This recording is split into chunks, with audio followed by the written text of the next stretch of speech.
Además que, bueno, en primer lugar, muchas gracias a todos por acompañarnos en esta que es la tercera jornada de la Cátedra de Santes en esta agenda del año 2025. Sean todos muy bienvenidos a esta instancia que fue creada por la Facultad de Comunicaciones de la Universidad del Desarrollo el año pasado y que está en su segunda versión. Y dentro de la segunda versión es la tercera actividad después de la inauguración que tuvimos en agosto presencial acá en la ciudad de Concepción y la que tuvimos en formato virtual durante el mes de septiembre. Como ustedes bien saben, la agenda de este año lleva por título De la libertad de expresión al derecho a la información y lo que estamos planteando es la actualización del debate que enfrenta a la libertad de expresión como una facultad individual y muchas veces entendida como una concesión incluso del poder político, mientras que el derecho a la información como un derecho natural, un derecho fundamental eh, anterior y superior al ordenamiento político positivo, jurídico positivo, perdón. Como hemos dicho, este asunto es especialmente relevante en estos tiempos, ¿verdad? Cuando se asume que la libertad de expresión, si no está subordinada al derecho de la información, puede derivar en libertinaje informativo o en otras características similares como las que podemos ver en las redes sociales, como difusión de falsedades, manipulaciones, pseudomensajes, etcétera. Ahora, la libertad de expresión y el derecho a la información se articulan como pilares fundamentales de la dignidad humana y de la democracia. En ese sentido, el profesor José María de Santos sostiene que la libertad de expresión no es solo un derecho individual, sino que también una garantía para el ejercicio del derecho colectivo a estar informados.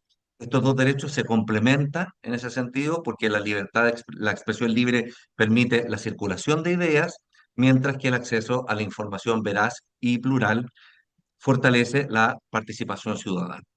En ese marco, la comunicación entonces se convierte en un servicio público esencial.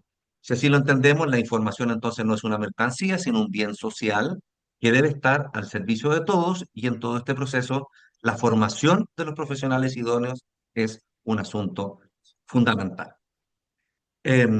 ¿Por qué hago hincapié en la última parte respecto al tema de la formación? Porque justamente el título de la presentación que escucharemos hoy día lleva por título La formación del informador, garantía para el derecho a garantía para la libertad de expresión. Para abordar este asunto nos acompaña Rosa Zeta de Pozo, que es una destacada académica peruana con más de 47 años de trayectoria en la Universidad de Piura, en el norte del Perú. Rosa fue parte de la primera promoción de ciencias de la información de esa universidad y luego se convirtió en profesora e investigadora especializada en ética, historia del periodismo y comunicación digital.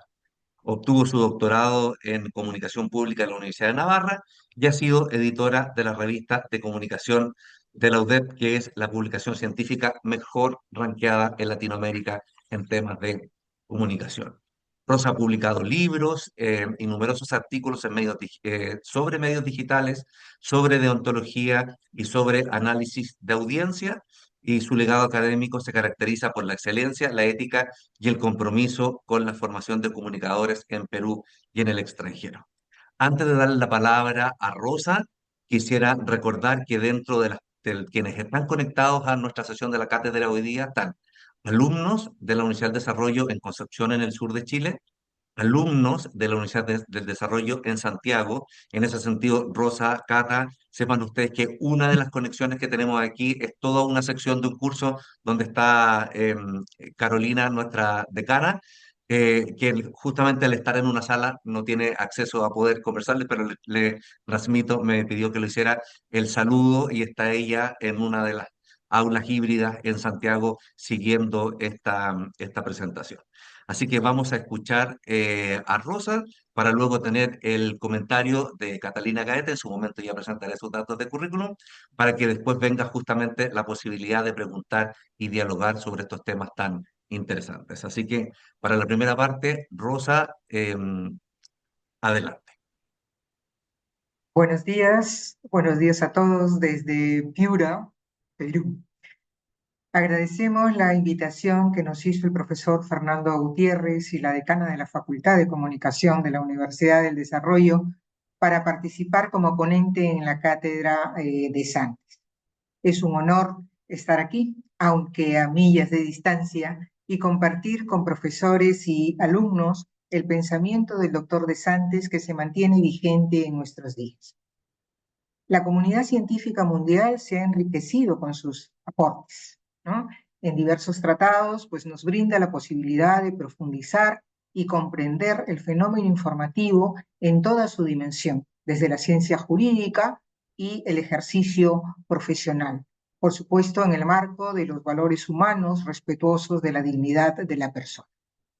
Nosotros, como Universidad de Piura, agradecemos especialmente al doctor José María de Santos porque como profesor visitante de la Facultad de Comunicación nos transmitió sus cualidades docentes y fue un auténtico maestro y amigo.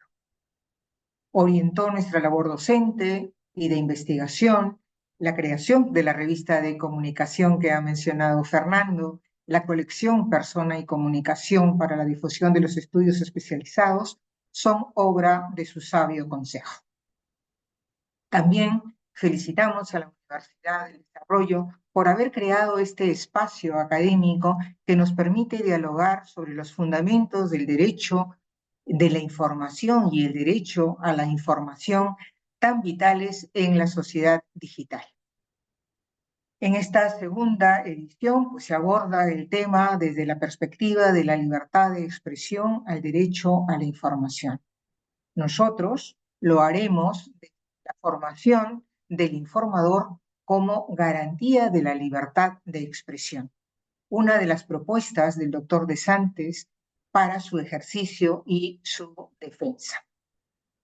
La libertad de prensa, como se denomina globalmente, a la que también denomina libertad de expresión o libertad de información, es de vital importancia como bien público y como un derecho clave para que los periodistas podamos ejercer el deber de informar con independencia, con verdad, con imparcialidad, con justicia y satisfacer el derecho a la información de los ciudadanos en esta sociedad global.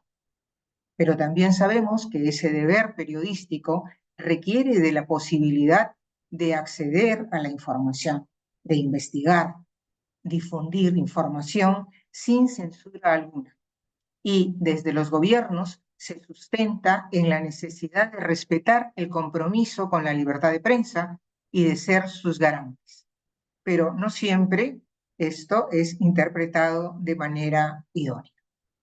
En esta línea vamos a reflexionar sobre conceptos clave como la libertad, la información y el derecho a la información que nos servirán para valorar el estado actual de la libertad de prensa, las tensiones y los desafíos en la era digital.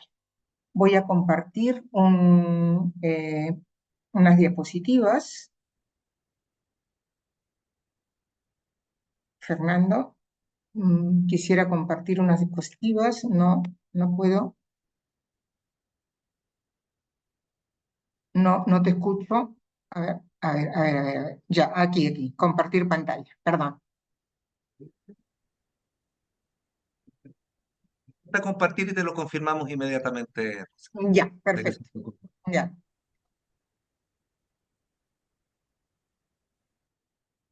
Entonces, espero para compartir. Sí, ¿puedes confirmar ahora que puedes compartir? Sí.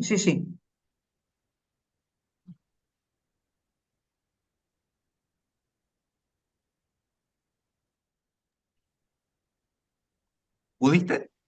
No. Ok. ¿Quieres que las compartamos? Las tienes tú para compartir ahí, ¿verdad? Sí. Pero no te permite hacerlo. Al menos, a ver, espera.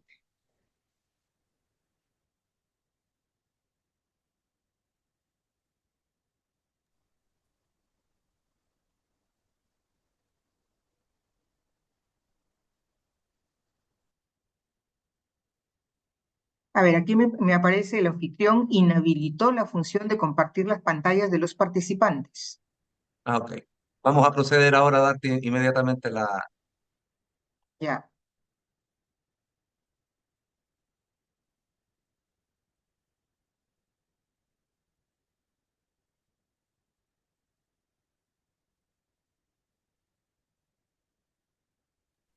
¿Puedes intentar, Rosa, una vez más? me sale lo mismo. El anfitrión inhabilitó la función de compartir las pantallas de los participantes. Que está, a nosotros nos muestra que está habilitado. ¿Puedes compartirnos que sea el material y nosotros lo compartimos para... Ahí reinicié Ah, la configuración. A lo mejor ahora se lo permite. a ver, vamos a ver. Ahora sí, ahora sí. Perfecto, perfecto, perfecto. Era solo para darle un toque de emoción. Un toque de emoción. A ver, espérate un minuto.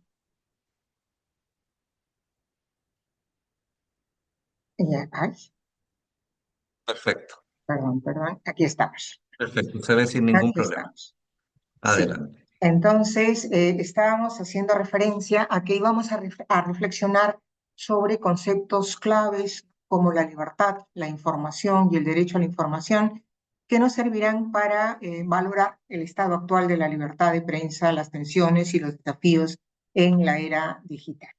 Empezaremos haciendo referencia a este pensamiento del doctor De Santis en torno a la libertad. Si nosotros eh, hacemos referencia a esto, tenemos en cuenta que la libertad está planteada como un derecho vital, ¿no? El doctor De Santis nos dice es un derecho vital, está concebida dentro de un orden jurídico justo y el informador tiene el derecho a la libertad para cumplir el deber de ser libre y de ser responsable, ¿no? Entonces, si tenemos en cuenta nosotros estos tres elementos, ¿no? Nos damos cuenta de que esta libertad, esa libertad desarrollada dentro de un orden justo y ejercida con responsabilidad, es la que necesita el informador y la empresa informativa para ejercer a plenitud y con eficacia el deber de informar, ¿no? O como también refiere el doctor De Santis, el derecho de la información que se ecualiza con el derecho para la información. Aquí es necesario entonces recordar la definición que el maestro De Santis hace de la información, del derecho de la información, ¿no? Y pues nos dice que el derecho a la información es la ciencia jurídica universal y general que acotando los fenómenos informativos les confiere una específica perspectiva jurídica capaz de ordenar la actividad informativa, las situaciones y relaciones jurídico-informativas y sus diversos elementos al servicio del derecho a la información. Pero también se refiere al deber troncal de informar, ¿no? Y nos dice que tiene una doble raíz. La primera es la facultad de recibir información del sujeto universal y la segunda es la delegación tácita de las facultades de investigar y de difundir, ¿no? El informador, vemos en este sentido, que opera por sí mismo, pero en nombre del público, ¿no? Esto nos advierte que cuando el informador, cualquier informador, no actúa debidamente, no puede ampararse en la libertad informativa, ¿no? Vemos una libertad planteada así por el doctor Santos ligada al deber de informar, que está al servicio del derecho a la información, ¿no? Yo creo que este es un elemento que, pues, quienes conocimos al doctor De Santis, llegamos a comprender bastante bien, ¿no? Esta libertad informativa ligada al deber de informar, pero para satisfacer el derecho a la información del público. También es importante en esta línea, como decíamos, saber en qué contexto ubicamos a la información como el objeto del derecho a la información, ¿no? Y aquí referimos eh, cuatro aspectos fundamentales. al hablar de información, tenemos que tener en cuenta que la información es un bien humano que engendra un deber para quien la emite. Y además necesita la dirección del derecho para su más adecuada realización. El acto informativo es realizado como un acto de justicia, ¿no? De Santos nos dice que en la medida en que la información no sirva para satisfacer el imperativo de la justicia, que es el estar informado y el poder de informar, el derecho no puede ampararla. En esa misma línea, podríamos decir que el acto informativo, tampoco puede ser injusto. Si el mensaje no cumple su función informativa, desinforma. Un tercer elemento es que la información está abocada a cumplir una función pública, en el sentido de función social o función de interés público. La información es por sí misma una función social o no es información, nos decía también de Santos. Y finalmente, tener en cuenta que la información no es un poder político o económico, es poder para servir y además es un deber. Los profesionales de la información y las empresas informativas, como sujeto cualificado el primero y organizado el segundo, ¿no? Informan en cumplimiento de un deber, que es el de satisfacer al derecho a la información del sujeto universal. En síntesis, cuando hablamos de información como objeto del derecho a la información, diríamos que la información es un bien humano, es un acto de justicia, cumple una función pública y tiene el poder de servir. Desde aquí nos vamos a la importancia de la información. Es importante el papel de la información, ¿no? Es fundamental porque favorece el desarrollo de la personalidad, pero favorece también la participación en la vida o en los asuntos públicos de la sociedad, ¿no? Actualmente, pues, se habla mucho de lo que es la participación, pero esta participación implica previamente, pues, una decisión o un conjunto de decisiones, ¿no? Para que la decisión sea prudencial y libre, es necesaria la previa información acerca de la realidad. La libertad será tanto más efectiva cuanto más posibilidades reales se presenten al hombre para decidir entre ellas. Y, por supuesto, reconoce al sujeto universal del derecho a la información. Contradictoriamente, si pensamos un poco en la realidad actual, vemos que la moderna organización social, pues quien controla de un modo o de otro la información tiene un poder excepcional, ¿no? De la concentración o de la difusión de tal poder de informar se puede deducir el grado de totalitarismo o de democratización de un país. El doctor De Santis afirmaba que el poder de informar centralizado en un solo núcleo, ya sea el Estado, el partido, un grupo, en fin, no puede garantizar la información abierta en todas sus dimensiones. En cambio, el poder difundido asegura la información en cuanto que complementa las informaciones de hechos y permite contrastar las de las ideas y las de los juicios. Desde estos conceptos vamos a analizar el estado de la libertad de prensa a nivel mundial. Observamos que este es un mapa de la libertad de prensa en el mundo de Reporteros Sin Fronteras, ¿no? Ya sabemos nosotros, conocemos que Reporteros Sin Fronteras elabora un informe anual en torno a la libertad de prensa en el mundo. Con De Santis diremos que la libertad de información es el modo libre de ejercitar el derecho a la información y, por supuesto, la libertad de expresión, que hemos dicho que son términos que se suelen utilizar cuando se habla en derecho, bueno, de libertad de expresión, libertad de información, libertad para la información, ¿no? Y finalmente, en un concepto mucho más amplio, nosotros lo situamos todo esto en relación al derecho a la información. Este, este informe de Reporteros Sin Fronteras pues establece una serie de índices de la situación que existe a nivel global. En el mapa nosotros podemos observar que se muestra por primera vez una situación muy difícil de la libertad de expresión, y es una situación muy difícil a escala mundial, ¿no? Las condiciones para el ejercicio del periodismo son, por ejemplo, difíciles o muy graves en la mitad de los países del mundo. Si vemos el mapa, pues predomina el rojo y el naranja, que hacen referencia a esta situación difícil o muy grave.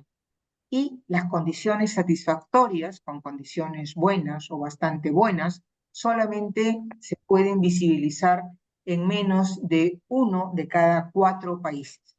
Son los colores verde y amarillo que vemos, son escasos en este mapa. En nuestra América, los índices son más bien desfavorables, ¿no? Un 68% se encuentra en una situación problemática y difícil.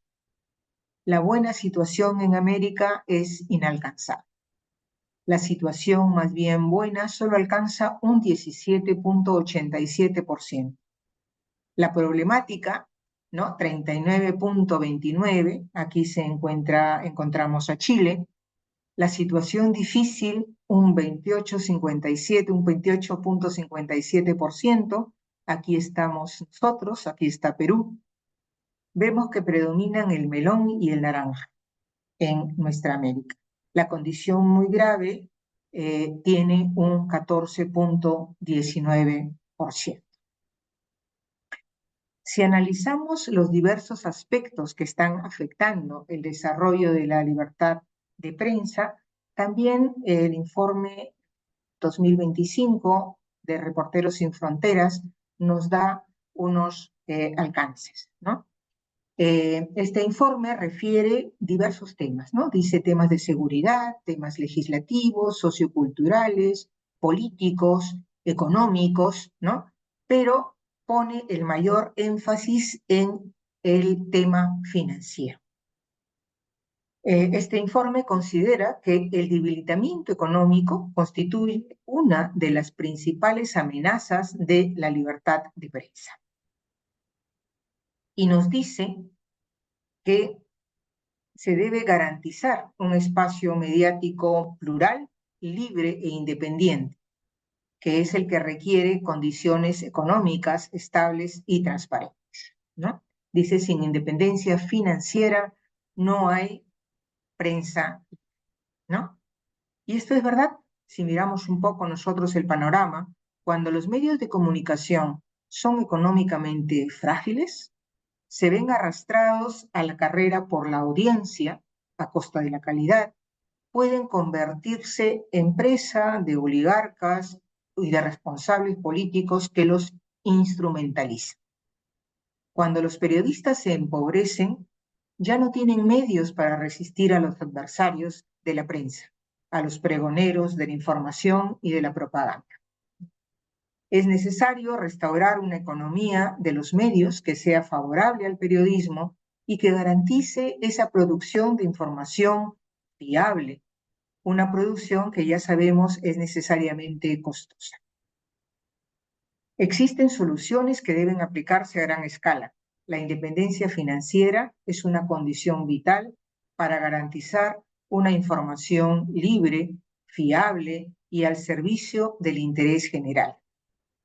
Releyendo al doctor De Santis, me encontré que ya nos instruía en esta misma línea que está refiriendo Reporteros Sin Fronteras, ¿no? El doctor De Santis señalaba que la empresa debe obtener beneficios para su idóneo funcionamiento, en beneficio de la misma empresa y en cuanto a la eficacia del derecho a la información.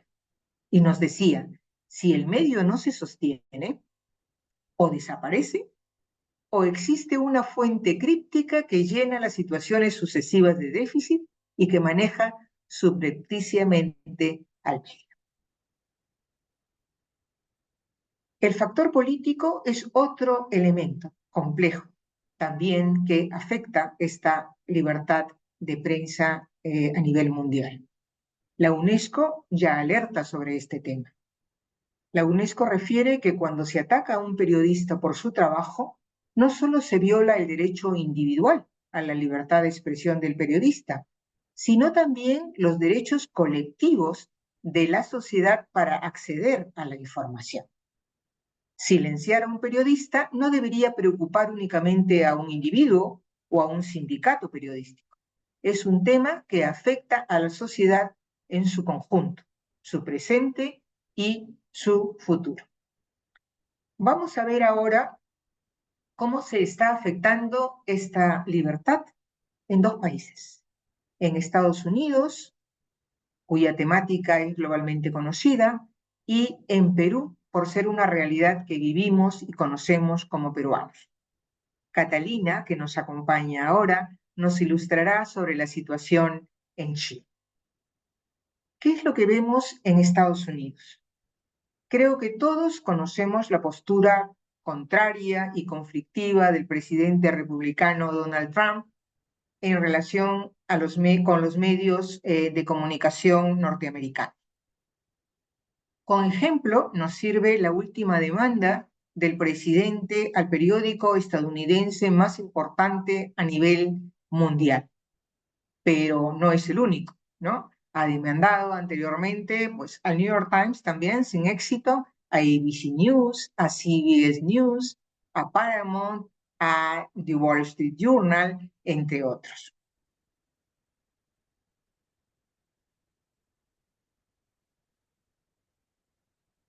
El presidente Trump acusó a The New York Times y a 4 de sus periodistas de difamar de cara a las elecciones de 2024, alegando que una serie de artículos específicamente diseñados pretendían minar su candidatura y menospreciar su reputación como hombre de negocios de éxito, ¿no?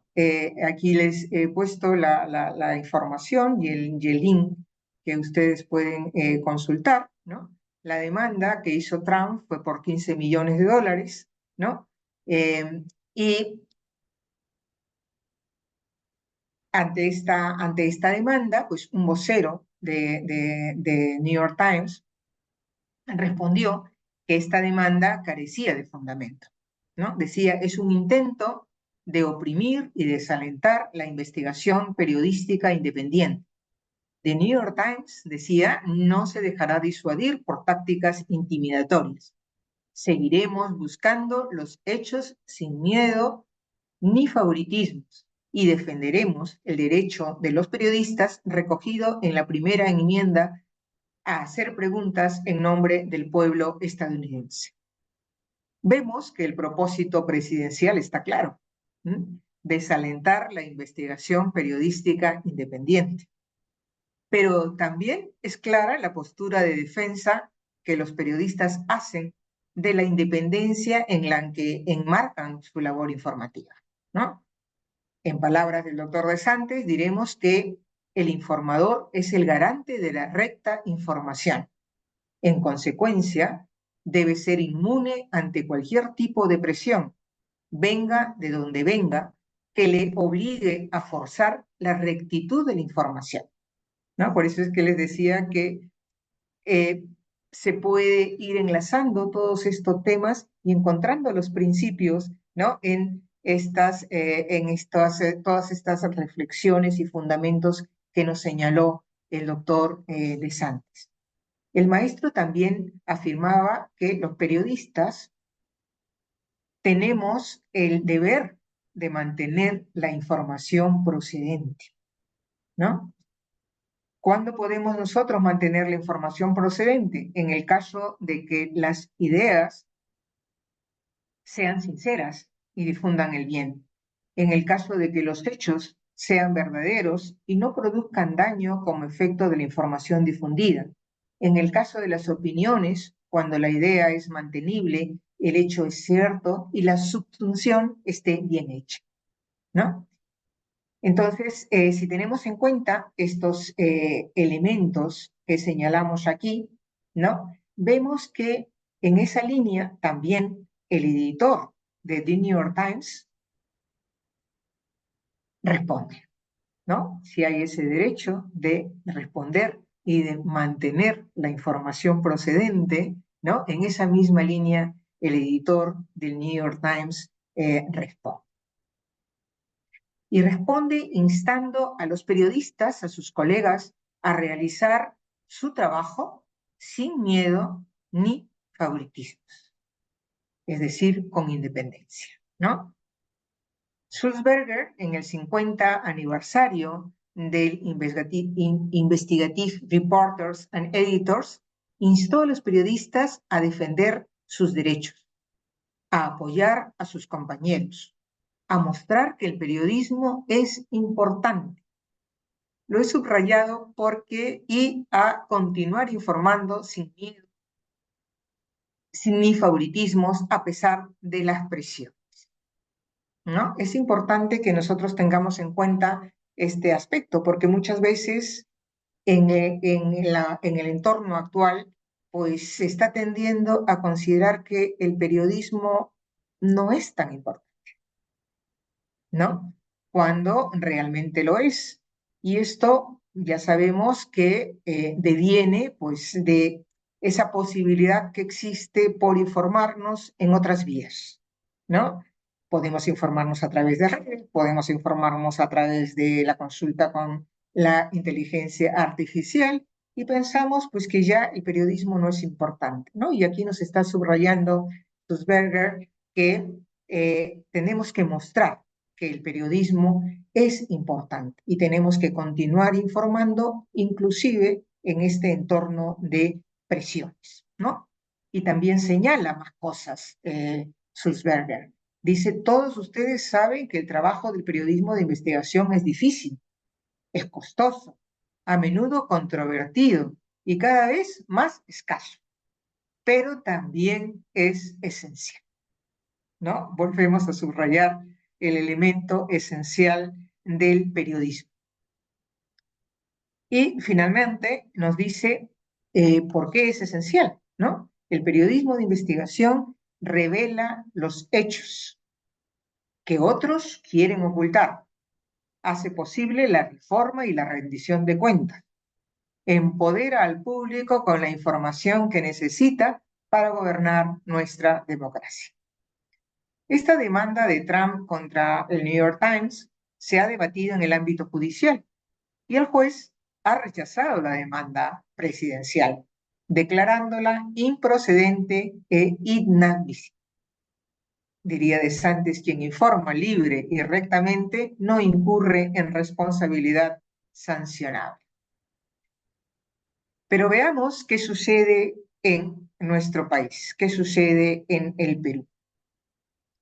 Los informes del Consejo de la Prensa Peruana 2025 nos muestran los actos desde los que se pretende limitar el libre ejercicio profesional de la información en el Perú, ¿no? Y allí vemos agresión constante contra periodistas y medios de comunicación por coberturas informativas que descubren acciones indebidas de funcionarios gubernamentales o judiciales. La implementación de una ley mordaza que amplía las penas de cárcel y difamación y amplía también la rectificación, el tiempo de rectificación. Las negativas del Poder Ejecutivo de convocar a la prensa a los eventos públicos. El rechazo constante de la entonces presidenta a declarar a la prensa. La disposición del Congreso que prohíbe a sus trabajadores hablar con la prensa sobre asuntos parlamentarios sin autorización previa. En realidad vemos que hay una tendencia de los funcionarios públicos de instrumentalizar la figura de delitos penales para perseguir y hostigar a los periodistas.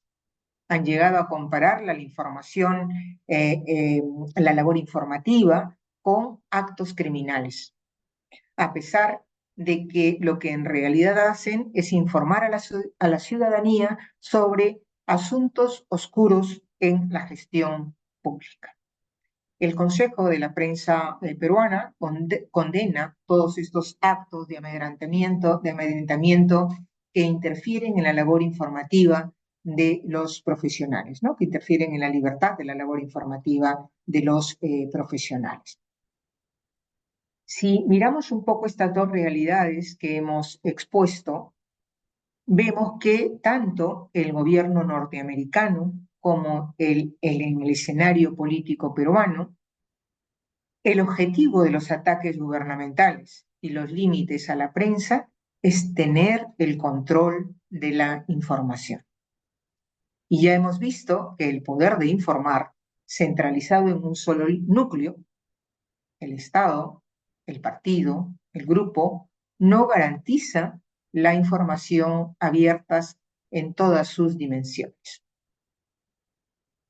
Analicemos el significado y las consecuencias que tiene este control informativo. Controlar la información es apropiarse de información que no les corresponde. Impedir el acceso a la información es un acto de injusticia.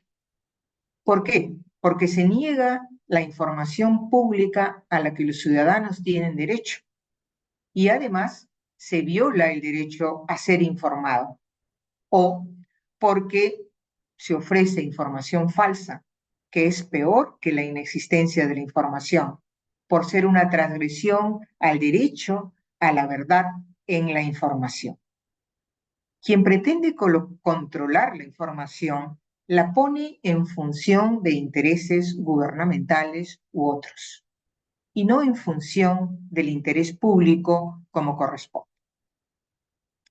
El no entregar la información de la realidad necesaria para el conocimiento, para la deliberación y la libre toma de decisiones requeridas para la participación en los asuntos públicos, impide que los periodistas puedan cumplir en libertad y con responsabilidad el deber de informar y con ella poder servir y satisfacer el derecho a la información.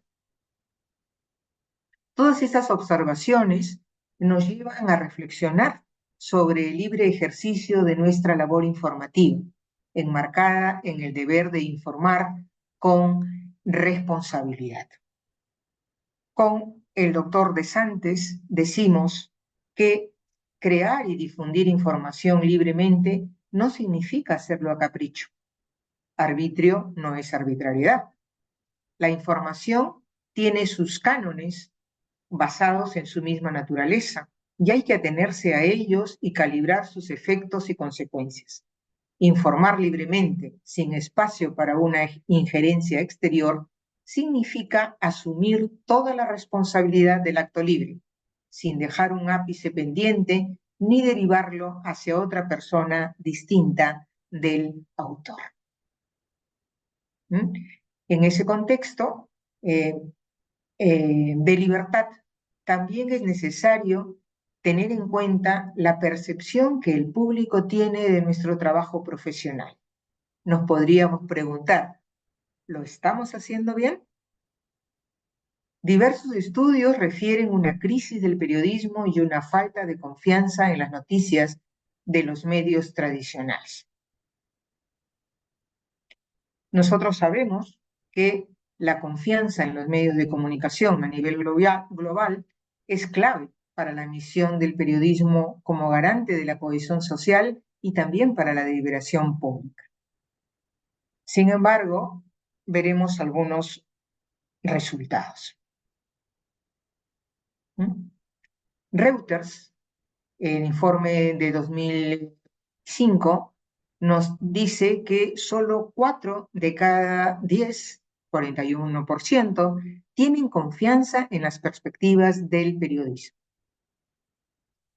Los informes de Reuters de la última década han mostrado una caída constante en la confianza de noticias. Este año se ha estabilizado en un 40% como promedio global. En estas cifras nos pusimos a mirar qué pasaba con nuestros países. Chile tenía un 36% de confianza, Perú tenía un 40% de confianza. Y en esa percepción se considera que hay áreas en las que los propios medios podrían mejorar. Veamos, ¿no? Una de esas áreas es la imparcialidad.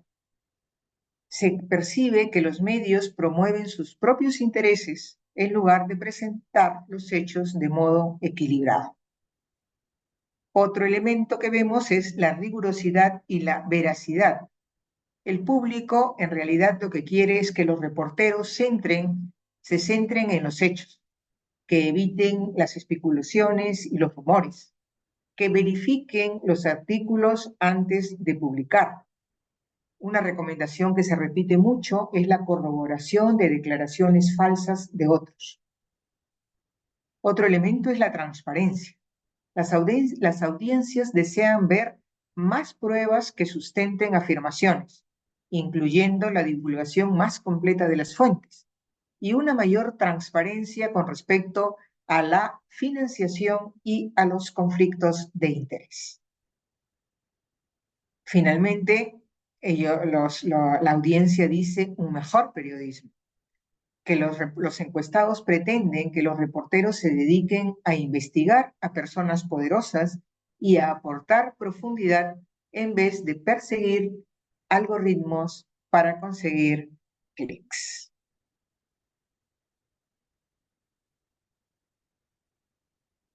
Edelman Trust Barometer, en su 25 edición, también examina el estado de la confianza global hacia los medios de comunicación, hacia las empresas, hacia los gobiernos y hacia las ONGs. En la diapositiva mostramos la relación de esta confianza en los medios, ¿no? En la gráfica podemos ver que vamos a decir, el elemento fundamental es poner a los hechos primero, ¿no? Que los hechos sean lo primero. El informe destaca un deterioro en la confianza hacia todas las fuentes de información. Los medios de comunicación tradicionales solamente generan un 52% de confianza ciudadana, ¿no? ¿Por qué? Por la falta de acceso a la información veraz y también critican la incapacidad para proporcionar información confiable. Las redes sociales registran un nivel de confianza menor, solo un 42% de confianza. Pero otro dato que me llamó la atención y me pareció muy importante es que hay un 63% de los ciudadanos que expresan preocupación por la dificultad de distinguir entre fuentes confiables y desinformación. En este informe se hacen propuestas para reconstruir la confianza. ¿Cuáles son estas propuestas? Ofrecer datos objetivos, poner los hechos primero, informar al público más que apoyar una ideología. El segundo tema está relacionado con la verdad de la información, priorizar la información veraz, contar a la gente lo que ellos necesitan saber, combatir la desinformación. Pero también se refieren a ganar una influencia legítima, ¿no? Entendiendo por qué la gente los necesita y reconoce socialmente. En este momento ya sabemos que hay una tendencia a ganar influencia, pero no a través de la información trascendente, relevante, importante, sino a cuántos likes tenemos o cuántos, ¿no? Cuánta información relevante tenemos, perdón, cuánta información desde las redes, ¿no? Da esa importancia, ¿no? Entonces, por eso hace referencia a una influencia legítima, ¿no? Influencia legítima, entendiendo por qué la gente nos necesita y reconoce socialmente. Y finalmente nos dice ser honestos y equitativos, servir los intereses de todos de manera igualitaria y justa.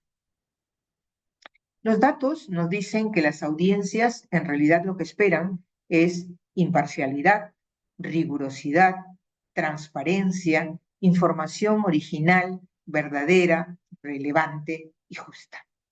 Sin embargo, también tenemos que tener en cuenta que mucha gente considera que los medios se están quedando cortos.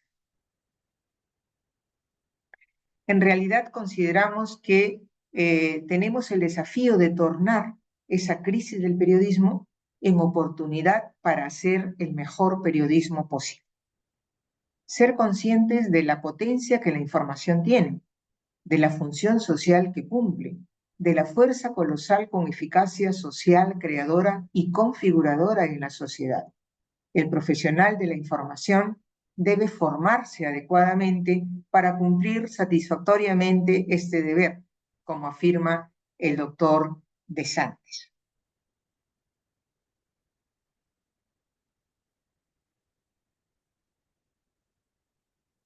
Este es el tema en realidad que nos llevó a titular esta ponencia, ¿no? Es la formación del informador como garantía de esa libertad de expresión.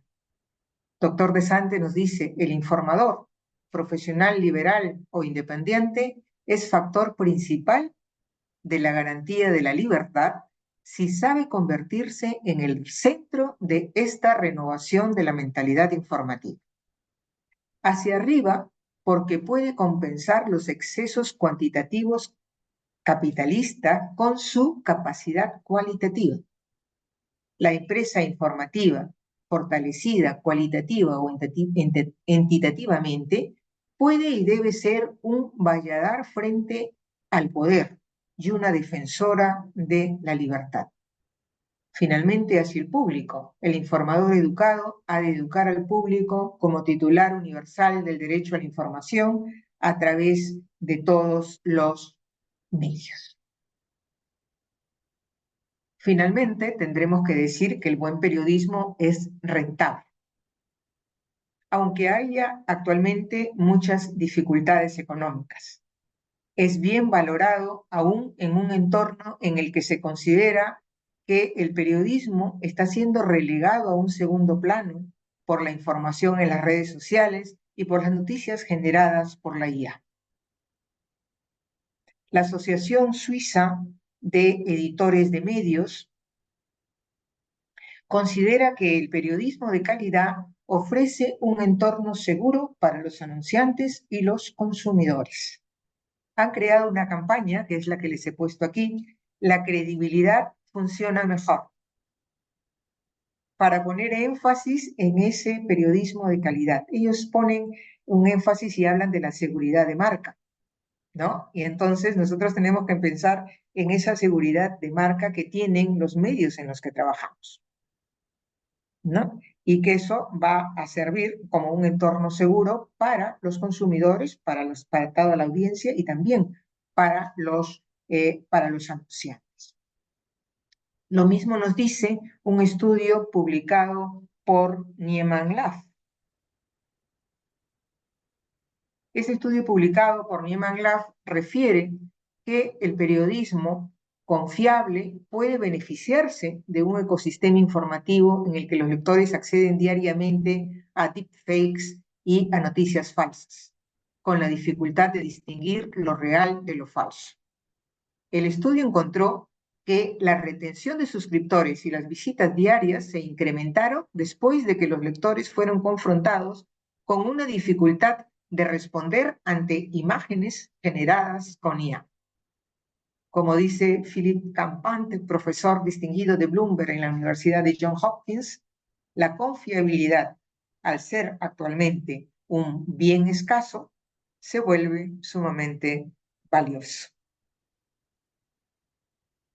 ¿Cuáles son los retos que consideramos los retos del periodismo en defensa de la libertad de información? Veámoslo. Sabemos que hay muchos retos. En relación a la defensa de la libertad de información, tendremos que decir que uno de esos retos es mantener la independencia e integridad profesional en estos tiempos inciertos. Cumplir el deber de informar rectamente al servicio del bien público. Más y mejor periodismo es la única respuesta que podemos tener ante esas limitaciones de la libertad o esas presiones que tenemos a la hora de informar. Ofrecer periodismo de calidad, verdad, imparcialidad, pluralidad, fuentes, contexto. Contenido de valor atractivo, funcional, para recuperar el interés informativo. Conectar a las audiencias, empoderarlas con información relevante y atractiva. Ir más allá. Aprovechar la tecnología, entre ellas la IA, oportunamente para el periodismo de calidad, procesos, data, por supuesto, sin descuidar los principios periodísticos en medio de la rápida disrupción de la IA. Gestionar la sostenibilidad de las empresas con ingresos diversificados. Esto genera independencia empresarial. Seguir formándose para garantizar la libertad siempre, ¿no? Ya nos hemos visto con doctor De Santis, ¿no? Lo importante que es para defender para ejercer y defender esta libertad de todas las presiones. En este contexto, creemos que el periodismo podrá ganar legitimidad y recuperar la credibilidad ante la sociedad. Muchas gracias. Muchas gracias, Rosa. Has planteado interesantísimos temas, ya particularmente he apuntado varios, eh, para que podamos luego conversar. Antes de darle la palabra a Catalina, quisiera recordar algunos aspectos que hablan también de cómo ha ido creciendo nuestra cátedra, que no lo señalé al inicio.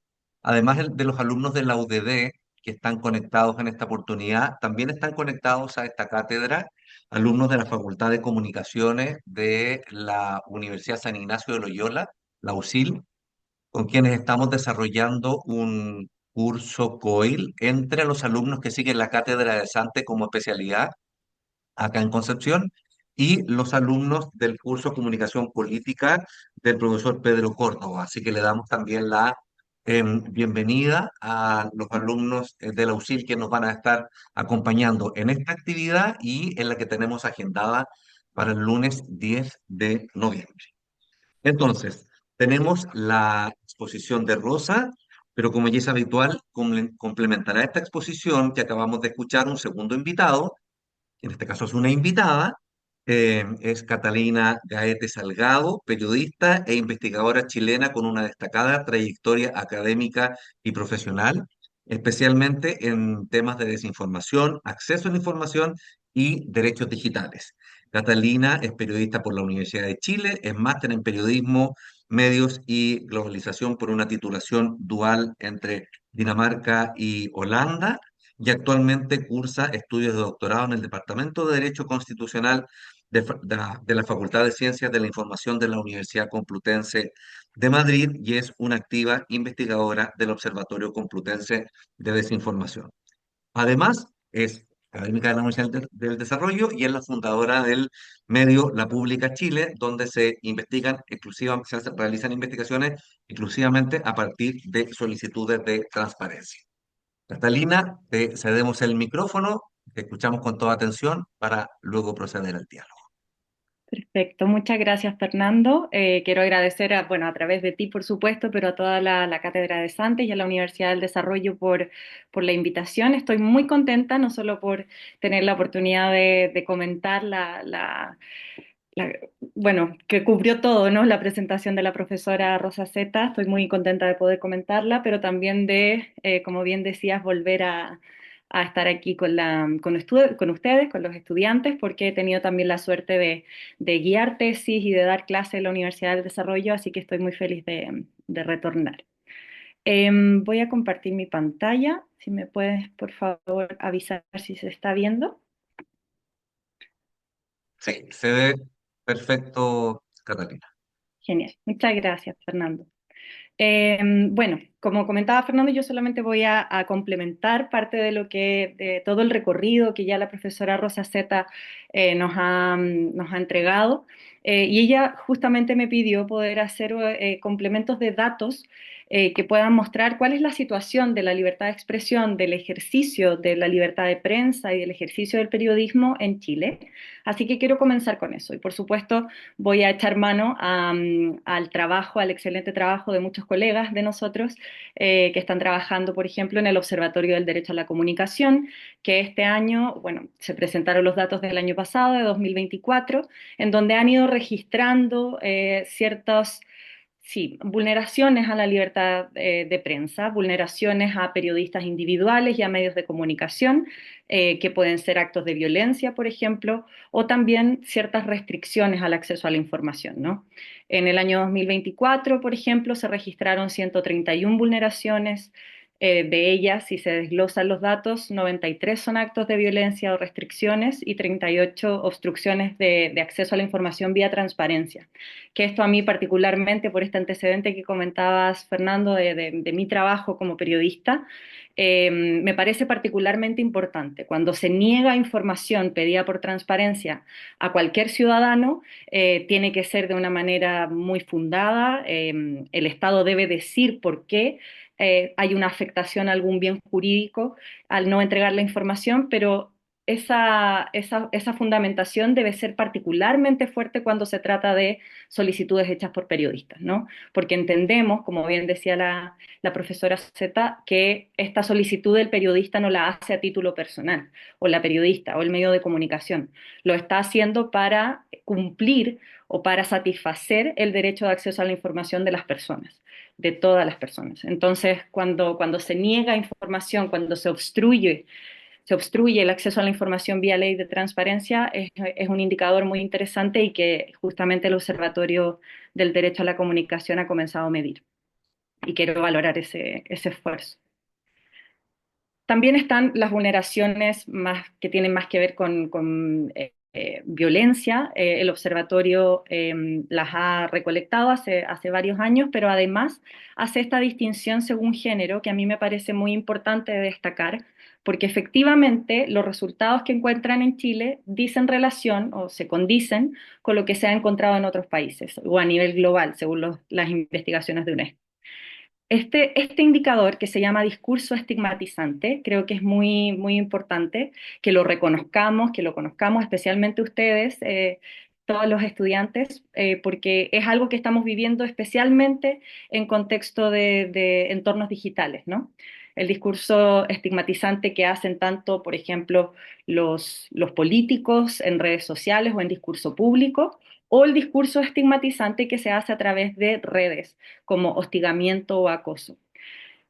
Tanto UNESCO como otros organismos a nivel internacional, como Reporteros Sin Fronteras o el Comité para la Protección de Periodistas y el Observatorio del Derecho a la Comunicación en Chile, han identificado que las mujeres son víctimas del discurso estigmatizante por sobre los hombres.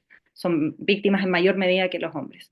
Que eso también es un dato fáctico y por supuesto que habla de el carácter de género que tienen también estas vulneraciones.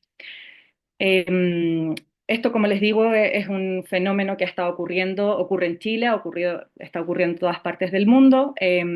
Silvio Weisbord, un investigador argentino, pero que se ha dedicado o desarrollado la mayor parte de su carrera en Estados Unidos, lo acuñó el término, el nombre como mob censorship, es decir, la censura que se ejerce a través de las multitudes. Y esto, como digo, me parece un fenómeno muy importante al que deberíamos darle mayor seguimiento. Y conocer, por supuesto, ustedes, para que sepan también si es que les ocurre que tienen ciertas vías para poder denunciarlo también. Por ejemplo, a través del observatorio, el Colegio de Periodistas, bueno, sus mismas, si son estudiantes, sus mismas universidades, etc. Aprovecho de decir que dejé un QR aquí en todas las slides para que puedan acceder ustedes mismos a esta información, tanto, por ejemplo, a través del observatorio directamente y los informes también que voy a mostrar. Veo que hay una pregunta, pero voy a continuar y después o un comentario en No, el no, chat. es un comentario, dale nomás. Nosotros te Ah, genial, vamos retroalimentando si es que... genial. Muchas gracias, Fernando. Esto es los mismos datos, pero actualizados a 2025 en el observatorio, y lo que dicen es que ya entre enero y abril de 2025 teníamos 26 acciones de violencia o restricciones y 34 víctimas de estas acciones. Por lo tanto, bueno, habla de la importancia de seguir este seguimiento o continuar este seguimiento, ¿no? De manera anual y comprometida por parte de algunas organizaciones. Aquí voy a repetir un poco, pero qué bueno que Rosa, veo que nos complementamos muy bien porque ella trajo el Digital News Report del año 2024 y yo traje el mismo, pero con otro indicador, otro dato que me pareció muy importante. El consumo de noticias, como sabemos, ha variado significativamente en todo el mundo, no solamente en Chile. Y como vemos aquí en esta línea rosadita, el acceso a las noticias hoy día se hace principalmente a nivel global a través de redes sociales. Por supuesto, eso hay otros modos de acceder a través, por ejemplo, de los sitios web de los medios de comunicación y la televisión sigue, aquí no está la televisión y la radio, es decir, este es solamente un agregado de el acceso a las noticias en el online. Pero vemos que el acceso a las noticias online se hace principalmente a través de redes sociales.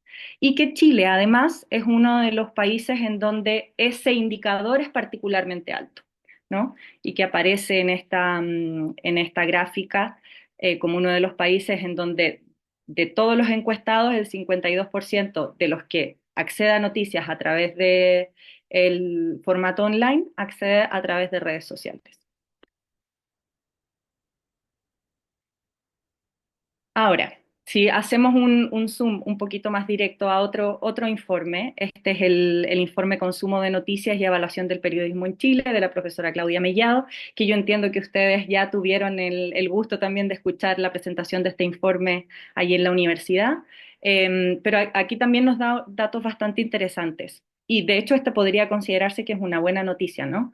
8 de cada 10 personas en Chile declara consumir noticias muy frecuentemente y de ellas, casi el 50%, o el 50%, un poco más del 50%, dice que consume noticias todos los días. Es decir, es un indicador muy positivo respecto a la manera en que los chilenos se relacionan con las noticias. Esto es el autorreporte, por supuesto, es lo que declaran consumir.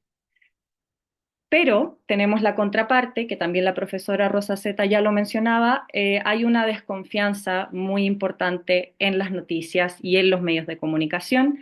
Hay un mayor desacuerdo de los encuestados respecto a preguntas, por ejemplo, si los medios son confiables, la confianza en las noticias o si los medios son imparciales. Ese es el donde hay mayor desacuerdo y la profesora Rosa Zeta ya lo mencionaba, ¿no? Que la imparcialidad de los medios de comunicación es uno de los indicadores que las audiencias perciben como el más problemático. Y eso también se refleja en Chile.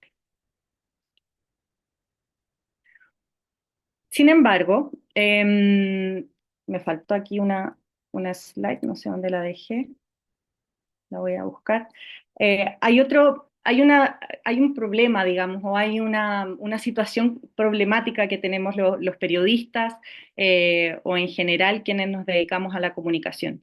Eh, es muy difícil definir el periodismo en términos jurídicos, en términos, si necesitamos hacer un concepto acordado por todo el mundo, es algo muy difícil de hacer. De hecho, la profesora Barbie Selicer de la Universidad de Pensilvania dice que el periodismo es cualquier cosa menos universal, porque el periodismo básicamente, la idea que nosotros nos hacemos del periodismo en nuestra cabeza, en nuestro imaginario, depende de a los medios a los que hemos estado expuestos, a nuestra cultura, a nuestra formación, y básicamente, bueno, nosotros somos periodistas o estamos formándonos para ser periodistas, tenemos una definición mucho más desarrollada, porque pertenecemos a una comunidad, mientras que las personas que se relacionan con el periodismo desde fuera lo hacen como audiencias, ¿no?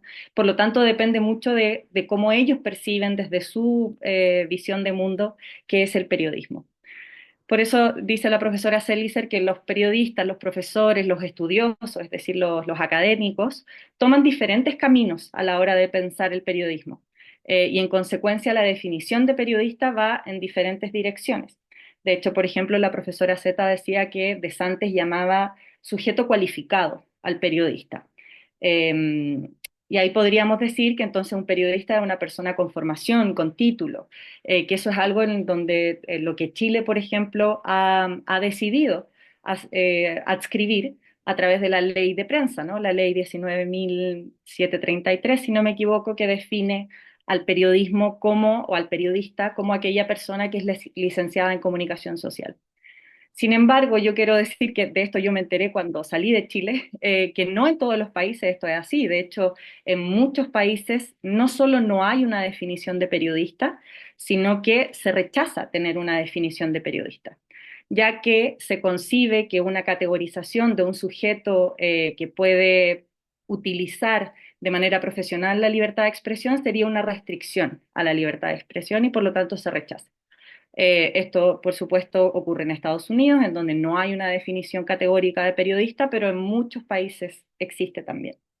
Entonces, claro, lo que se busca rechazar es que no se pueda excluir a alguien de ejercer el periodismo, que no se pueda excluir a través de credenciales o sistemas de registro de periodistas, porque podría significar una vulneración a la libertad de expresión. Sin embargo, si podemos llegar a una definición más o menos universal, o no universal, pero al menos en donde muchos países o muchas comunidades sí podemos estar de acuerdo, es que la información, el periodismo trabaja principalmente con la información, a diferencia de la opinión, ¿no? O sea, la opinión es parte de nuestro trabajo también, pero es cierto que los periodistas trabajan fundamentalmente con los hechos, con información verídica y que en conjunto ese trabajo, en donde la opinión se distingue muy bien de la información y donde nuestro principal foco está en los hechos, tiene una función democrática, ya que como decía la profesora Rosa Zeta, tiene el objetivo de cumplir o satisfacer el derecho de las personas para acceder a información. Es decir, nosotros como periodistas no trabajamos para nosotros mismos, no ejercemos la libertad de expresión de manera individual para nosotros, sino que lo hacemos para satisfacer el derecho a saber de la ciudadanía. Y ahí radica nuestra función democrática. Justamente aquí está la slide que se me había perdido. Eso es lo que reconocen también, que es un muy buen indicador del informe de la profesora Mellado respecto al consumo y la evaluación de los medios en Chile, porque todavía mucha gente en Chile cree que el periodismo es importante para las democracias. El periodismo tiene un rol y tiene una función para hacer de la democracia un sistema saludable o mantener saludable una democracia. Por lo tanto, ese es un factor que, como vemos, está presente en la mayoría de los sistemas donde, como bien decía la profesora Zeta, se respeta el derecho a la información y la libertad de expresión, es decir, no estamos hablando de autarquías ni de sistemas totalitarios, estamos hablando de democracias. En las democracias, el rol del periodismo se considera trascendental. ¿Y cuál es la base de ese rol o esa función? Es precisamente la diligencia profesional, porque la diligencia profesional se considera como la base o el fundamento para llegar a la veracidad, es decir, para llegar a poder comunicar información basada en hechos y no basada en opiniones, especulaciones o rumores, como también decía la profesora Z.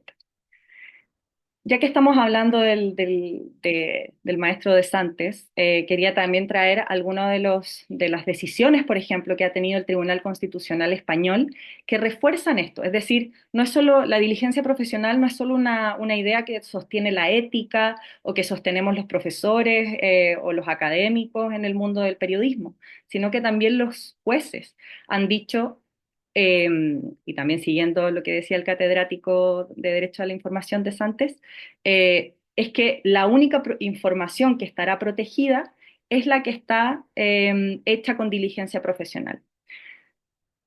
Es la que puede llegar a la veracidad de la información. Y el Tribunal Constitucional Español dice que la veracidad no debe confundirse con la exigencia de una concordancia con una realidad incontrovertible. ¿Qué quiere decir esto? Que no estamos hablando de objetividad, no estamos hablando de que el periodista es capaz de acceder a la verdad y hay una sola verdad que es única para todos, que sabemos que este concepto hasta filosóficamente es difícil de definirlo, ¿no? Pero lo que dice el Tribunal Constitucional es que eso no es lo que busca la veracidad. Lo que busca la veracidad es que esa información que se está entregando se haya recogido y tratado con una adecuada labor de averiguación, con una adecuada indagación, con una adecuada verificación y contrastación de los hechos. Es decir, incluso puede haber errores, incluso podemos equivocarnos, pero si hemos hecho todo el proceso para llegar a través de una diligencia y averiguación profesional, entonces nuestro trabajo estará protegido constitucionalmente a través, por ejemplo, si nos vemos envueltos en un conflicto judicial, si hemos hecho todo de manera correcta, entonces nuestro trabajo estará protegido. Por supuesto, esto no se aplica de manera estándar, esto depende caso a caso. Por ejemplo, el tribunal tiene un montón de sentencias de este tipo en donde habla de, bueno, el periodista, por lo tanto, tiene que ser capaz de medir la fiabilidad de las fuentes. Si una fuente es muy fiable, entonces se le exigirá menos diligencia, pero tiene que ser capaz de identificar eso, ¿no? Si una fuente no es confiable, entonces aumenta la exigencia de diligencia del informador. Es decir, esto, chicos, ¿cómo se traduce en la práctica? Si nos llega una noticia, una información que no estamos seguros de quién viene, la fuente no es confiable, bueno, mi trabajo entonces como periodista es verificarlo por 2 o 3 vías distintas para confirmar esa misma información, ¿no?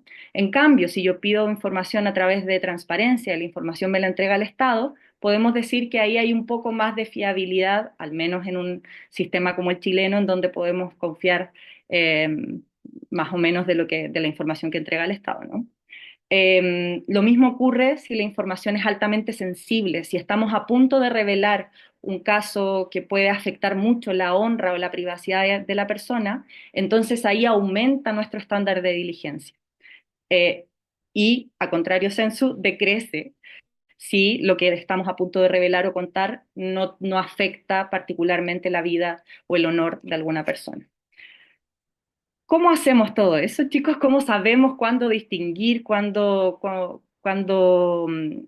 distinguir la calidad de la fuente? ¿Cómo aplicar una correcta diligencia profesional? A través de la formación. O sea, no hay otro elemento, otra manera de educarnos en este trabajo.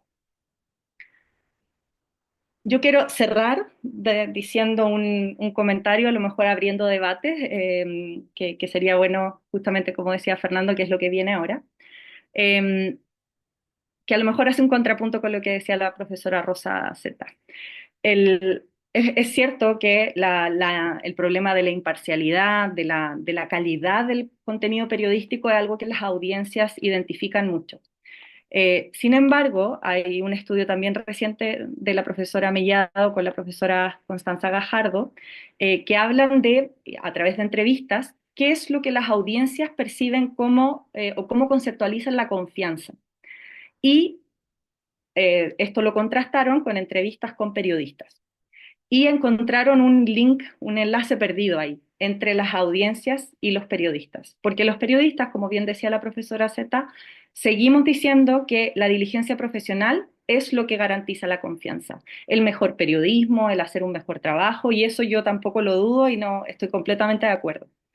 Sin embargo, al parecer, las audiencias están buscando otra cosa, además de eso, además de la calidad de la información, además de la imparcialidad, además del buen trabajo periodístico profesionalmente hecho, están buscando también cercanía, autenticidad y conexión emocional, humana, digamos. Y esto, por supuesto, que yo lo quiero vincular con los datos del Digital News Report, que hablan de que ahora accedemos a las noticias principalmente a través de redes sociales. O sea, es otro formato completamente distinto a la prensa en papel, ¿no? O a la prensa o a la radio. Nos conecta de manera diferente. Y por lo tanto puede tener algo que ver esto de que hoy día las audiencias pidan una relación más humana y cercana. Yo no estoy diciendo que esta sea la solución, pero me imagino que resuena mucho con ustedes, que seguramente acceden a las noticias principalmente a través de redes sociales, a ver si un periodista que habla a la cámara en formato vertical por 25 segundos les genera más confianza que uno que está, sentado detrás de una mesa, digamos, en televisión, ¿no? ¿Cómo conectamos estos dos mundos? ¿Cómo reparamos este link perdido? Creo que es la pregunta que debemos hacernos en el futuro para mejorar la confianza y a la vez la calidad del periodismo en el futuro. Muchas gracias. Muchas gracias, Cata. Eh, Hay muchas cosas. Queremos, bueno, primero las personas que quieran hacer preguntas pueden hacerlo a través del chat. Vamos a incentivar el debate. Estamos un poco cortos en el tiempo, pero vamos a incentivar el debate. Y quizás con una primera consulta que es para las dos, es tanto para Rosa como para Catalina, que ha aparecido tanto en las palabras de Rosa como en lo que acabamos de escuchar de Catalina, que quisiera preguntarles cómo entienden ustedes y cómo configuran ustedes, teniendo en cuenta con los ojos del año 2025, me refiero, eh, cuando se hacía mención recién eh, a las, a las, a la delegación tácita de la que nos habla de Santes, eh, desde el punto de vista teórico, cuando hablamos de que el público, las audiencias, delegan tácitamente en la figura del periodista, en tanto sujeto profesional, en tanto sujeto calificado, como se ha dicho, de poner en manos de este sujeto que tiene algunas capacidades distintas a las que podría tener el grupo, ¿verdad? La comunidad. ¿Cómo ven ustedes el tema de la delegación tácita en el año 2025?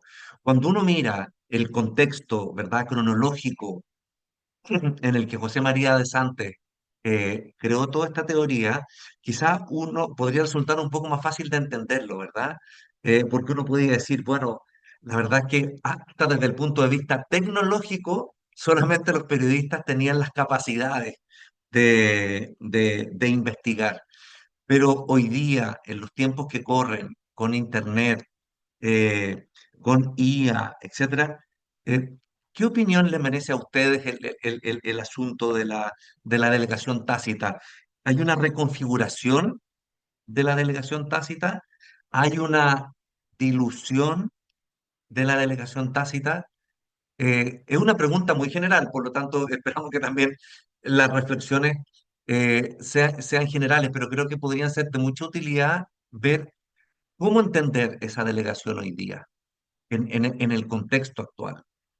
Le dejo libre si que Cata o Rosa quieren iniciar la respuesta. Sí. Rosa, si quieres, hago un comentario muy, muy breve. Eh, sí, solo Dale. quiero comentar que justamente creo que aquí está la madre del cordero, el meollo del asunto de la delegación, ¿no? Porque se habla de la pérdida de la función de gatekeeping también, que digamos que podría ser el concepto anglosajón de lo que también mencionaba De Santis, ¿no? Que hoy día los medios de comunicación dicen algunos que ya no son necesarios porque el ciudadano puede acceder por sí mismo a través de un live a ver lo que está ocurriendo en algún momento o algún lugar en el mundo, o ahora los políticos se comunican a través de redes sociales directamente y ya no necesitan al periodista o al medio de comunicación para transmitir. Yo considero que si bien se ha reconfigurado, evidentemente estamos en un escenario completamente diferente al que existía cuando José María de Santos construyó esta teoría. Sí creo que persiste una delegación que tiene que ver con esta diligencia profesional, especialmente cuando hablamos de ecosistemas informativos eh, sobrecargados, ¿no? Sobresaturados, porque la gente, las personas comunes y corrientes siguen sin tener la obligación de hacer ese trabajo. O sea, esa obligación es solo nuestra. La verificación, contrastación de hechos sigue siendo nuestra, no es de las personas comunes y corrientes.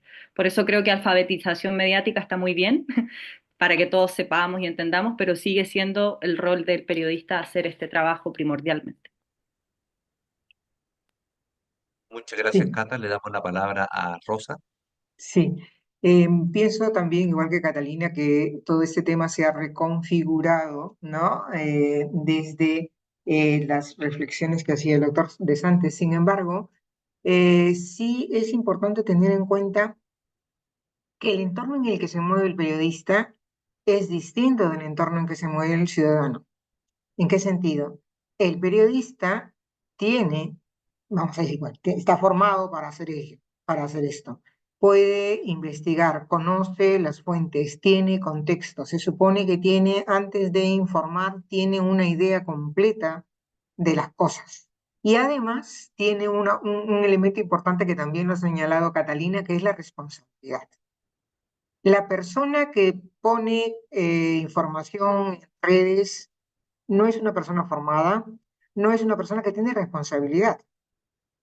El periodista tiene la responsabilidad de informar porque tiene el deber de informar para satisfacer el derecho a la información, que tiene en sí mismo el tema, el derecho a la verdad. ¿Se da cuenta? O sea, el tema allí está. En cambio, eso no sucede con la persona, no puedo llamar informador, es una persona que emite una información, una opinión, ¿no? Por redes, ¿no? Porque en principio esta persona, bueno, pues sí tiene derecho a expresarse, por supuesto que sí, tiene derecho a expresarse, no podemos decir que no tiene derecho a expresarse. Sin embargo, como que no cuida, vamos a decir, el tema de la responsabilidad, porque incluso, o sea, no se siente responsable. No es que no la cumpla porque no quiere, es porque no se siente que tiene responsabilidad.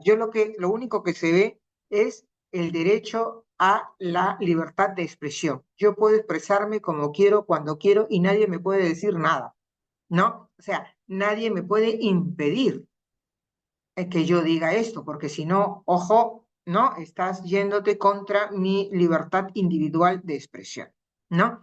Y entonces no se cuida, ¿no? O sea, no se cuida. Todos los que están allí, y creo que ese es un elemento fundamental. No se trata de coartar la libertad de expresión que pueden tener todas las personas. Además que no tenemos que decirlo nosotros, está dicho desde siempre, ¿no? O sea, el sujeto del derecho a la información es el sujeto universal.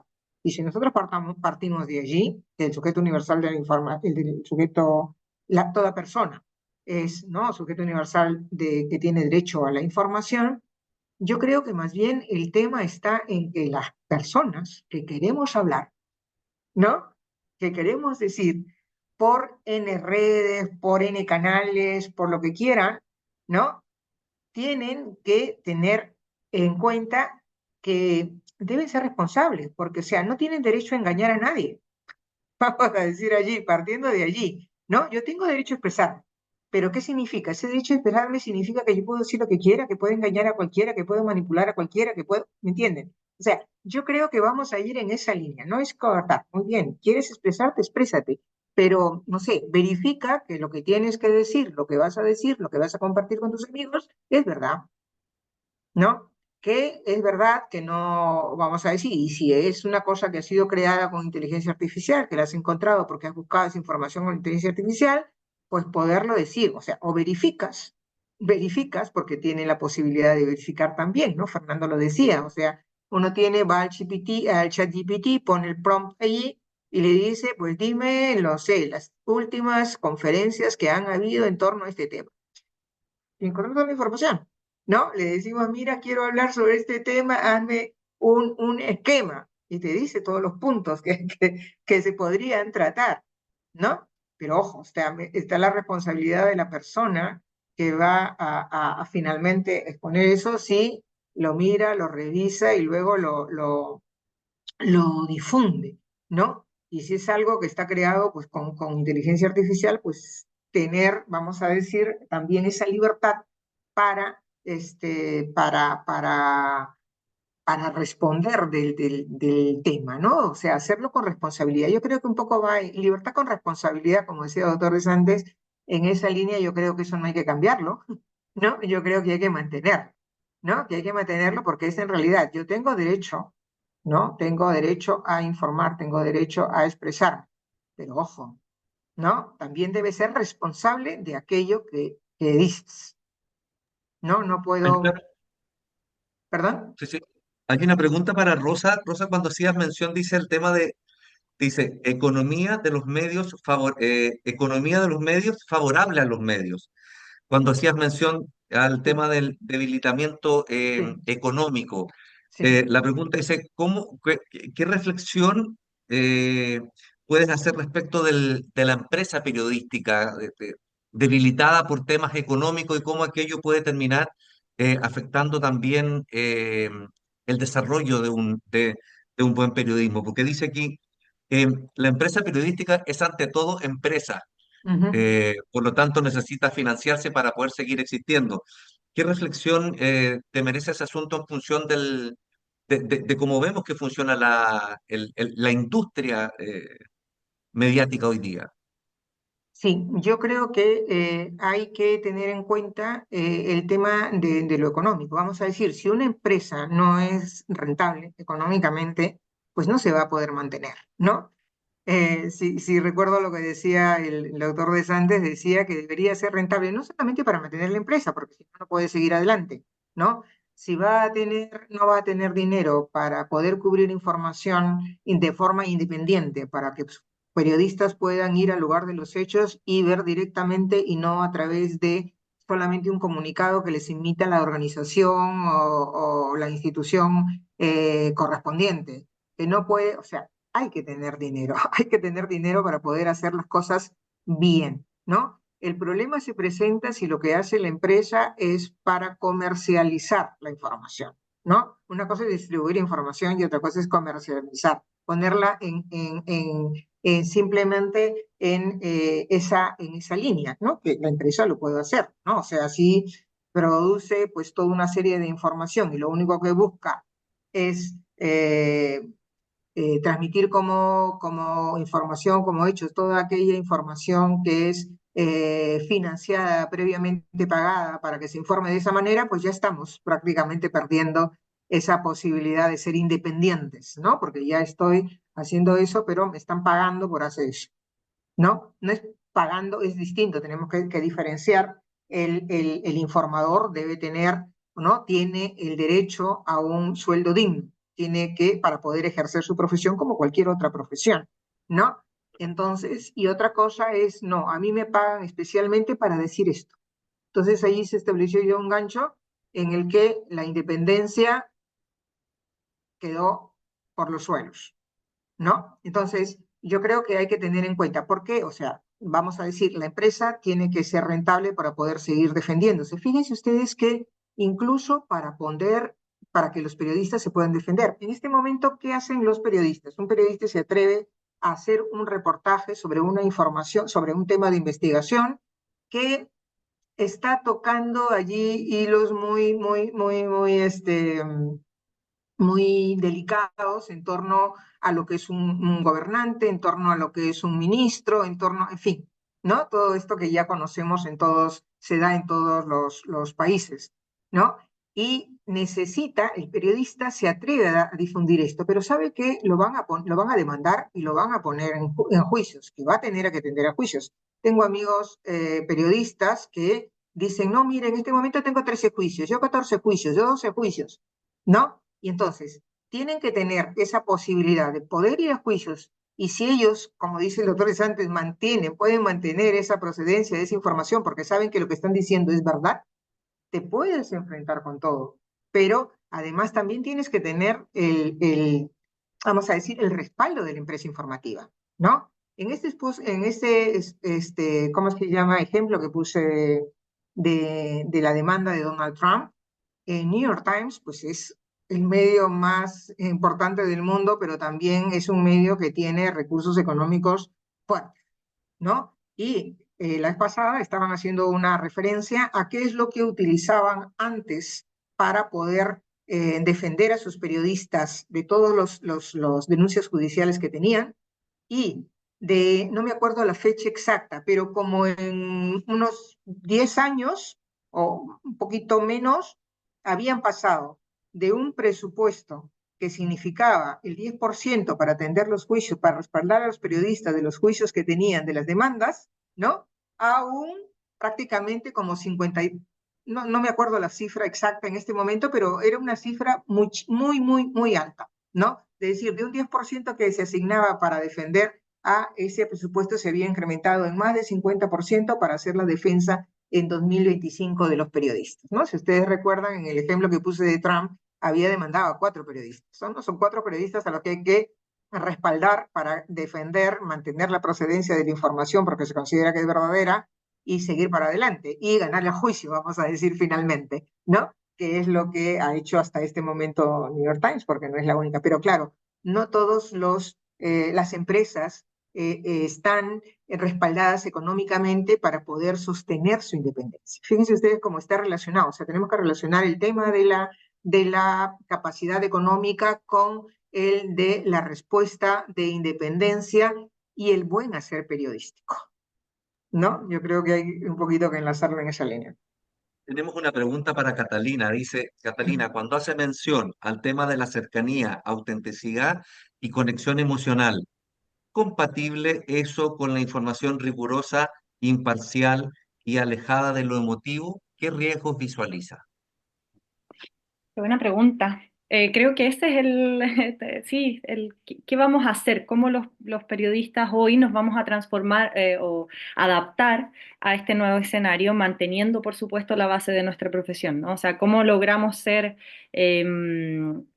atractivos, contar una información que es atractiva, cercana, que le importe a las personas y al mismo tiempo mantener la rigurosidad y la diligencia profesional?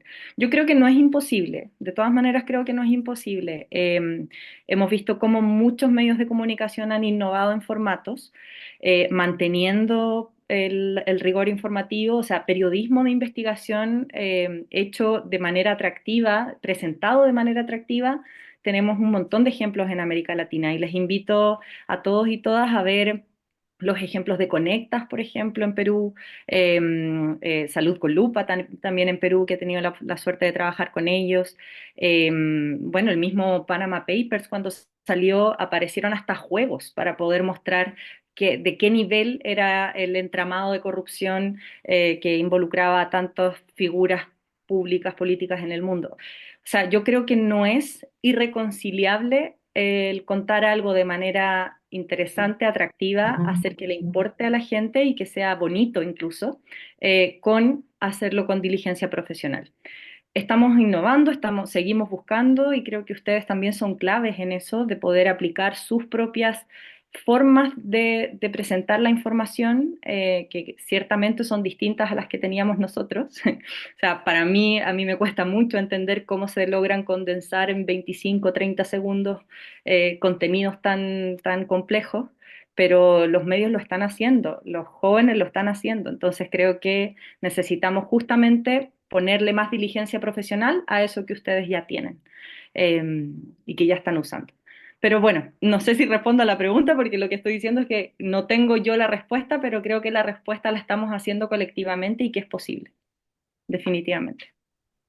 Tenemos una pregunta más que voy a aprovechar de dejarla como pregunta corolario para las dos, porque el tiempo nos pilla, pero me parece que las dos podrían ofrecer una muy buena idea sobre eso. Y la pregunta dice, sobre la libertad de expresión, ¿verdad? ¿Qué reflexiones y orientaciones podrían ofrecer respecto de la libertad de expresión como posibilidad de expresar ideas versus la libertad de expresión como responsabilización respecto de los contenidos que se expresan? Y aquí esto lo agrego yo, por si acaso. Claro, porque de repente estoy pensando que se argumenta mucho sobre la libertad de expresión respecto de poder decir. Yo creo que eso es lo que se quiere plantear, de la posibilidad de decir, ¿verdad? O sea, yo te lo puedo decir porque me asiste la libertad de expresión, por lo tanto pero no siempre va acompañado respecto de hacerse responsable de los contenidos que se expresan. Estoy pensando, esto lo agrego yo para tratar de aclarar lo que el alumno o alumna quiso plantear. Eh, una opinión puede ser violenta, por ejemplo. Una opinión puede ser xenófoba. Una opinión puede ser injusta. Entonces yo creo que a eso se refería, así, respecto de qué orientaciones, qué reflexiones podían ustedes plantear respecto de como esta dualidad, ¿verdad? De la libertad de expresión como permanentemente se utiliza respecto de que yo tengo la capacidad, yo tengo la posibilidad, me asiste, ¿verdad? O sea, tengo ese derecho, pero versus la libertad de expresión respecto de serse responsable de los contenidos de las expresiones que se publican o que se expresan. Por eso les quería pedir, como nos pilla el tiempo, si lo podía hacer como el corolario o la reflexión final, como lo veían ustedes desde sus respectivas experiencias y desde sus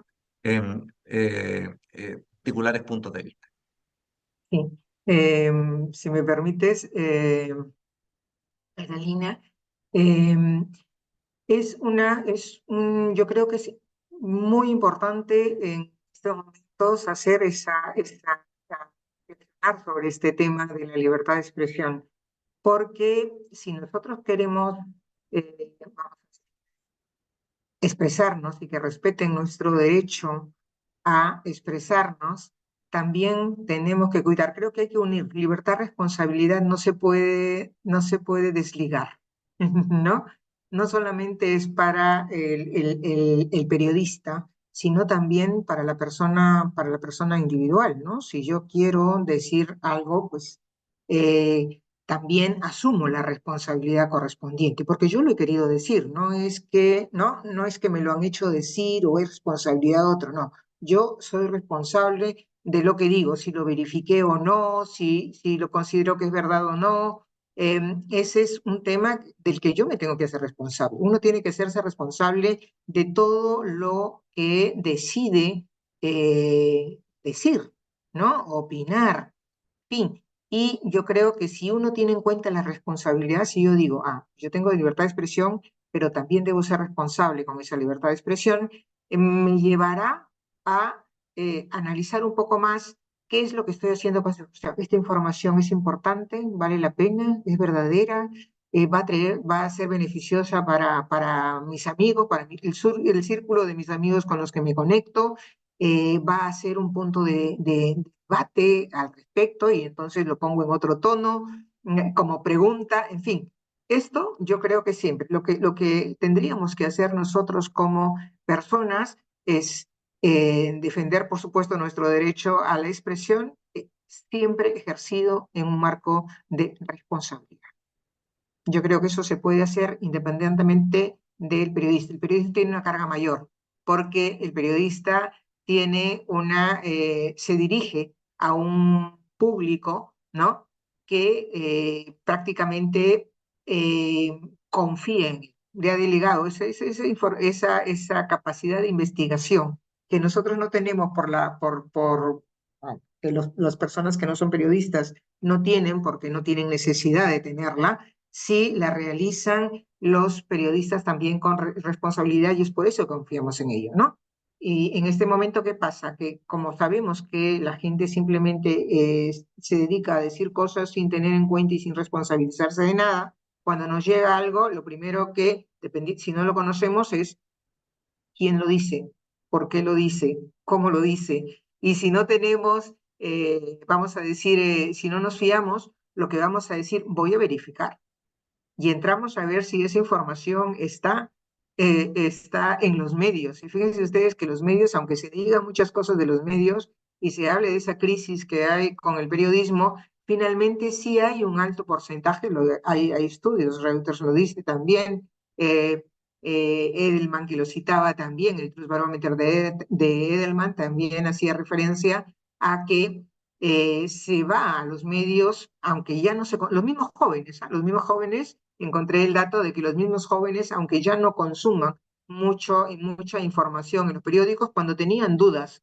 de si era o no verdad la información que tenían delante, iban a los medios a mirar si es que allí estaban. Entonces, esto también nos lleva a los periodistas a tener esa responsabilidad de que de ser fuentes fiables, de ser fuentes creíbles, y esa credibilidad gratis, esa credibilidad proviene si es que yo veo que es un periodista que siempre dice la verdad, que transparenta sus fuentes, que, ¿no?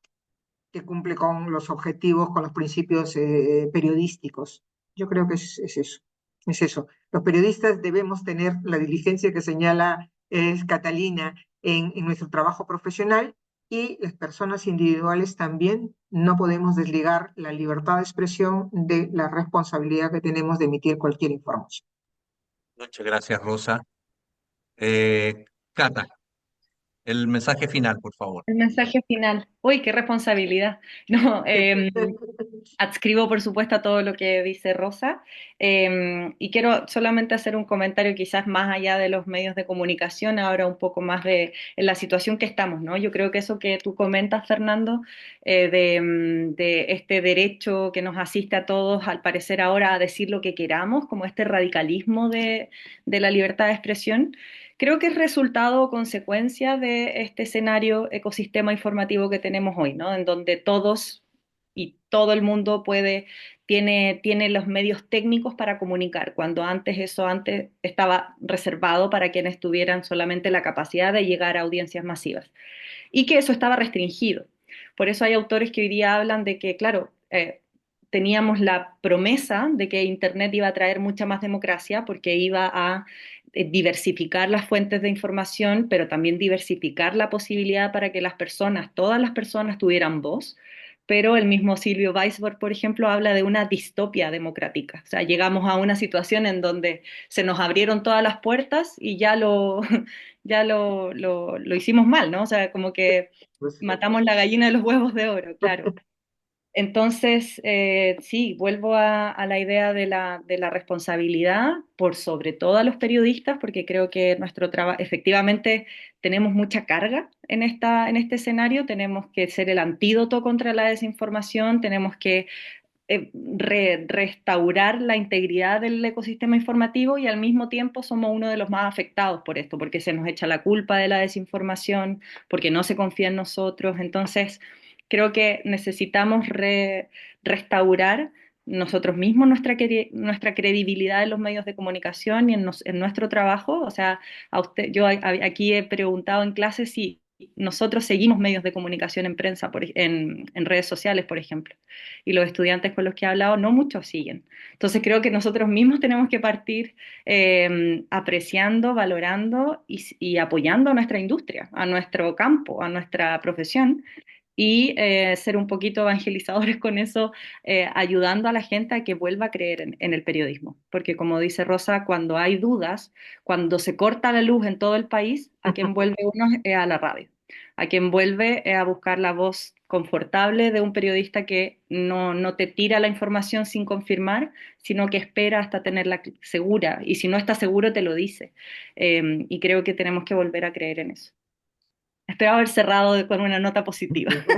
Claro que sí, claro que sí. Yo les quiero dar las gracias a las dos, a Rosa y a Catalina, eh, en nombre de la Facultad de Comunicaciones de la Universidad del Desarrollo, por habernos acompañado en esta oportunidad y por escuchar el llamado también a conversar sobre estos temas, instalar estos temas, sobre todo cuando cada vez vamos teniendo una audiencia más amplia, como les decía, alumnos de la Universidad del Desarrollo, tanto en Concepción como en Santiago, por ahí también algunas personas de la Universidad de Piura, alumnos de la Universidad San Ignacio de Loyola en este curso COIL. Entonces, vamos ampliando las temáticas, vamos ampliando la cobertura, y eso, resulta un aliciente muy importante para nuestra cátedra.